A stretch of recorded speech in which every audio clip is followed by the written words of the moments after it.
میرے رسول پاک صلی اللہ علیہ وآلہ وسلم سے زیادہ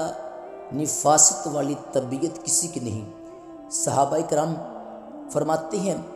کہ اتنا حسین محبوب صلی اللہ علیہ وآلہ وسلم کا انداز تھا کہ کبھی کپڑوں پر مکھی بھی نہیں بیٹھتی تھی تو حضور صلی اللہ علیہ وآلہ وسلم سے ہم سلام لیتے تھے، دست مبارک چومتے تھے تو ہمارے ہاتھوں سے کستوری کی خوشبو آنے لگتی، اور فرماتے ہیں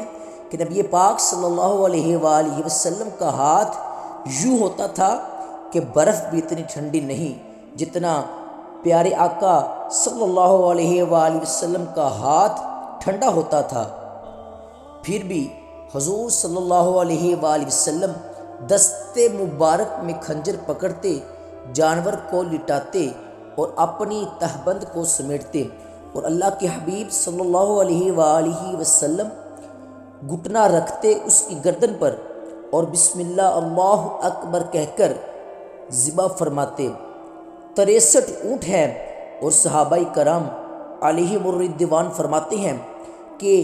حال یہ ہے کہ ہم سوچ رہے ہیں کیسے ذبح کریں گے، کیا کریں گے، کیسے کریں گے، کیسے گرائیں گے، اور نبی پاک صلی اللہ علیہ وآلہ وسلم فرماتے ہیں ہم ابھی سوچ میں ہی تھے کہ حضور صلی اللہ علیہ وآلہ وسلم نے چھری پکڑی۔ خنجر جب حضور علیہ السلام نے اٹھایا تو فرماتے ہیں کہ اونٹ دوڑتا ہوا آیا اور نبی پاک صلی اللہ علیہ وآلہ وسلم کے سامنے آ کر لیٹ گیا۔